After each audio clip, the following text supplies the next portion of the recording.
କନ୍ଧମାଳ କବି ସ୍ୱପ୍ନ କୁମାର ତ୍ରିପାଠୀଙ୍କ କବିତା ପ୍ରିୟା ଶୋଇଛି ଶିଶୁଟେ ପରି।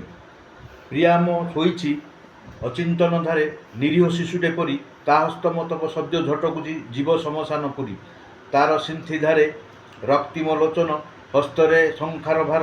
ସଧୁଆପଣରେ ଆଳସୀ ବନିଛି ନାହିଁ ତାହା ଅହଙ୍କାର। ନିଦୁଆ ଆଖିରେ କଷ୍ଟରେ କହିଲା ଦୁଃଖ ନ କର ମୋ ଧନ।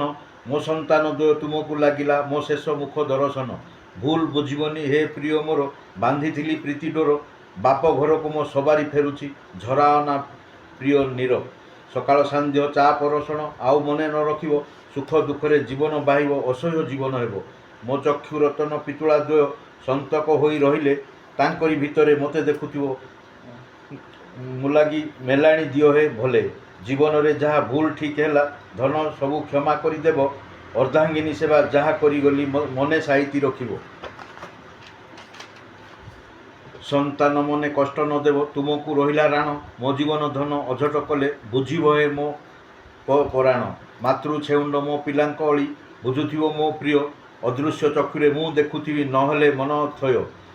ବୁଝାଇ ଯାଉଛି ମୋ ପ୍ରାଣ ମିତଙ୍କୁ, ସାଇତି ରଖିବ ମନେ। ପିତାମାତା ଦୁଇ ଚକ୍ଷୁ ଡୋଳା ହୋଇ ବାନ୍ଧି ରଖିବ ପ୍ରେମେ।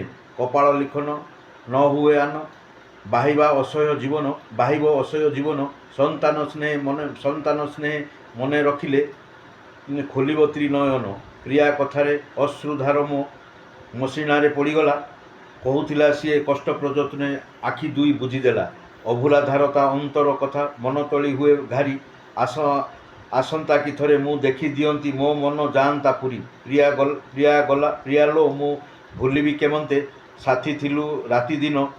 ଦୁନିଆରେ ମୋତେ ଏକା କରିଗଲୁ, ଛାଡ଼ିଗଲୁ ଚିରଦିନ। ହୃଦ ମୋ ବାନ୍ଧୁଛି ନିତ୍ୟ ଆଧାରେ, ଦିବସ ଅନ୍ଧାର ମୋର। କେମିତି ଗଢ଼ିବି ସନ୍ତାନ ଜୀବନ, ତୁ ଚାଲୁଥିଲୁ ଘର। ସନ୍ତାନ ଚକ୍ଷୁରେ ସାଉଁଟୁଛି ତୋତେ, ଝରୁଛି ଆଖିରୁ ନୀର। ପ୍ରିୟା ଲୋ ତୁ କହିଦେଲୁ ସିନା, ଭାବୁଅଛି ନିରନ୍ତନ। ନିରୋଳା ଜୀବନ ଅକାରଣ ଧାର, ପ୍ରତ୍ୟକ୍ଷୀ ଭୋଗେ